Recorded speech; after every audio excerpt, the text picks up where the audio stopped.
Hello everybody, my name is Shirria. This is the Shirria Mac channel where I am documenting my journey towards debt freedom in hopes to build wealth, retire early, or become work independent. I am currently tackling $147,000 worth of debt. I am a married woman paying debt alone.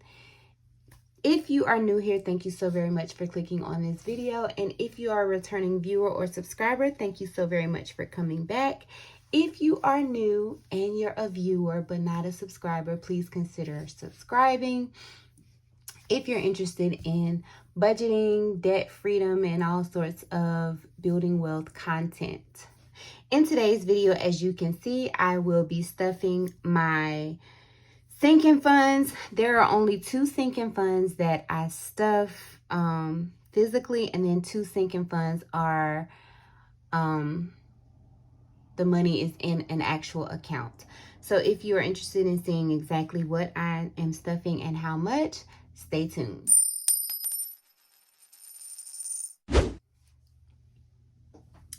All right, so as I previously stated, I am only stuffing 2 sinking fund envelopes for this year thus far. I do have actually 4 categories that I stuff routinely, but 2 of them are kept in savings accounts. So one of them is a Christmas sinking fund, and that gets $50 every pay period, so $100 total, and that is for Christmas. And then it is in actually a Christmas account with my bank. And October 31st, those funds are released into my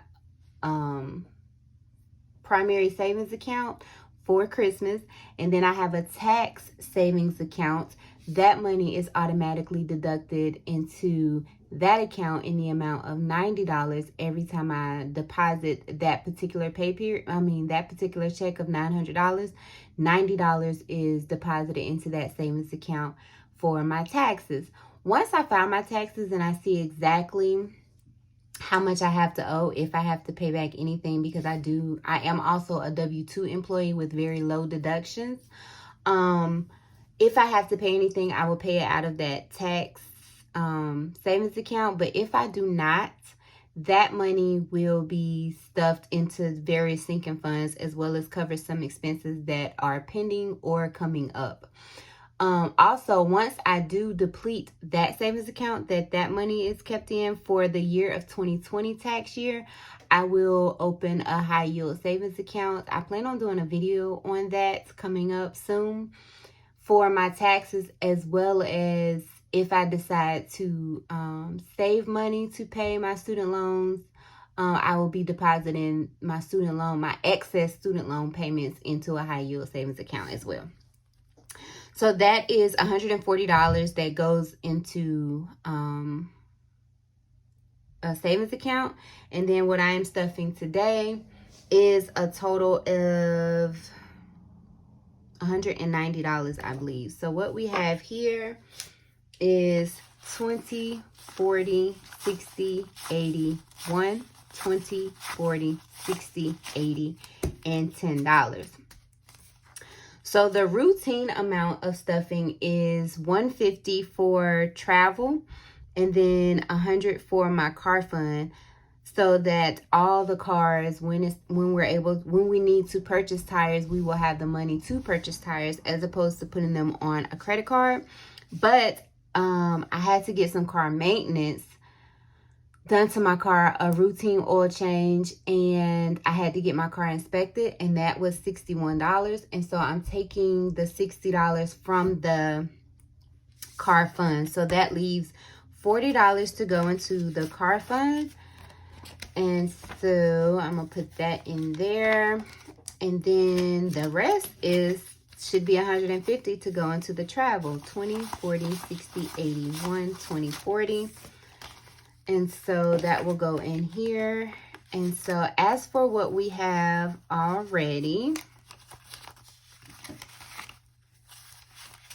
the total so far is 100, 200, 300, 20, 40, 60, 80, 400, 20, 40, 60, 80, 500, 20, 40, 60, 70, 80. $580 so far. My goal is to have $2,000 by the time we take our trip to the Virgin Islands in July. Our part of the Airbnb is $328, so we have already covered that expense. And then our flights right now, they're ranging between $450 and $480. So at the point that we get, so our Airbnb is not due to be paid until June. So what I'm thinking is when we get to the point of $900 or so, we will go ahead and purchase our flights, and then we will have the $328 to pay when the payment is automatically drafted in June. And we will have, when it's time to actually take the trip, July 15th to the 20th, we will have about $700 to spend. That is not including the clothes I plan on purchasing to go on vacation, or, you know, getting my nails and my feet done and possibly some eyelash extensions. I'm not sure. I don't have to do anything to my hair or purchase makeup or anything like that. But I did not add those expenses in, and I may do that if I get some spare change somewhere or some extra income that I want to attribute to those expenses as well. But that is it for my sinking funds video. I do have another one coming up for February Paycheck 2 budget, and that will be coming somewhere after the 15th. But that is it. My sinking funds are very light this year. The priority for this year is to pay as much as I possibly can towards my student loans. And so do be on the lookout for a student loan repayment plan video. In addition to routine student loan payment updates or videos to air on the Saturdays that I film 3 times a week. Anyhow, comment down below how many sinking funds you have, and have they increased or decreased for the new year? I'm interested in seeing that. I think some things that I thought I needed to stuff routinely were really just expenses that I could cover, but I do understand my income is greater than some and then not as great as others. So some of the expenses that we would normally that some people would stuff, some of the sinking funds that some of the categories that some people would consider sinking funds are just regular expenses that we can afford at this time. But they're only regular expenses that we can afford at this time is because we are credit card debt. Well, I'm not completely credit card debt free, but we are card note debt free. And at this point, I only have one other credit card and my student loans. So we have freed up a lot of our income. And that is probably why some expenses we can cover once they hit. But comment down below what sinking funds you have, or how many sinking funds you have, and if they have increased or decreased since your debt has decreased. Thank you so very much for watching. That concludes my video. Thank you for watching. If you have not already subscribed, please consider subscribing, as I would really appreciate it as I try to build my channel and gain 1,000 subscribers and eventually monetize. That is a goal for me for the year of 2021. If you are interested in watching my journey towards debt freedom in hopes to build wealth, retire early, or become work independent as a married woman paying debt alone, make sure you subscribe so that you can follow my journey, and click the notification bell so that you can be notified every time I upload a video.